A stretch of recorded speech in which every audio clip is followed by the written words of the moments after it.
What is going on, guys? J-Bomb with Bones and Stones. Today we're going to be going over the new ban list from LSS. It looks like I'm not surprised with some of the stuff on the list, but the big one everyone's talking about is definitely Belittle.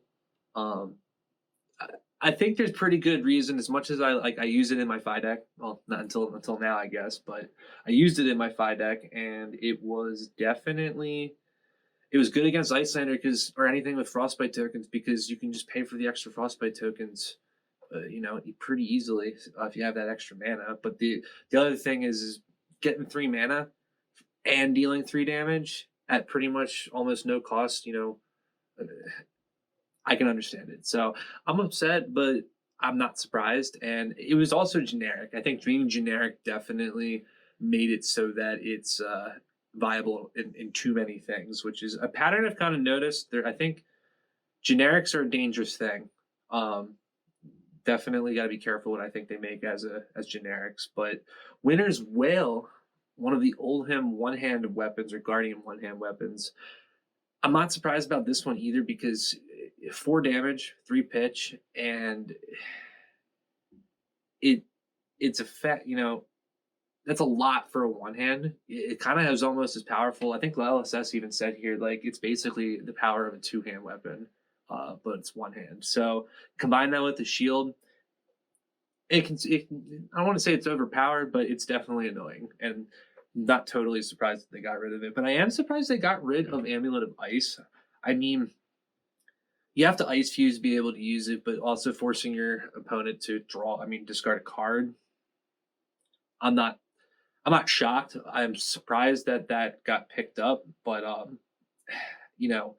they did pick on Icelander a little bit because they also banned Hypothermia. Well, actually, I lied. Both Amulet of Ice and Hypothermia are actually suspended until Icelander leaves the game and goes into the Living Legend status. But I mean, come on. That's what it's for. Those cards are, well, Amulet of Ice is good for Lexi, but Hypothermia, is big time Icelander cards. So their argument that it kind of stops like Dash and Vi and any of the ninjas or anything, I don't know. I think the Assassins came out, to be honest with you, and they didn't like that it's pretty good against them. That's my theory on it.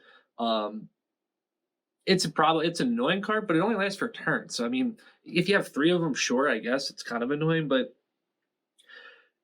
I don't think that should have been suspended. I don't know. But the one that I kind of thought maybe it would make it. I know about some people didn't think it would either, but I'm really happy that it didn't after reading was Crown of Seeds. Crown of Seeds not being banned for the sole reason that it's a legendary card and people have spent time with it and have good memories with it, so they don't want to ban something that's number 1, hard to get, number 2, if you just buy it, it's expensive, and number 3, if you've been using it for a while. So it's a little sentimental, I would say, at this point for a lot of people. So it's cool that they're not getting rid of it, especially because they said that it's not going to be that way in the future always if this happens again with a legendary card. But it's cool that they acknowledged it.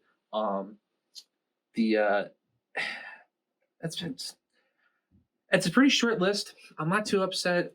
They definitely are. They're banning cards. I think every time it comes around, there is something to review, which is cool because it's cycling things around. It's making people change up their deck. I'm gonna have to change up both my Icelander and my FI deck now. So, till next time, guys. Tell me what you think about the ban list and whether you think anything else should have been on the list. And I don't know.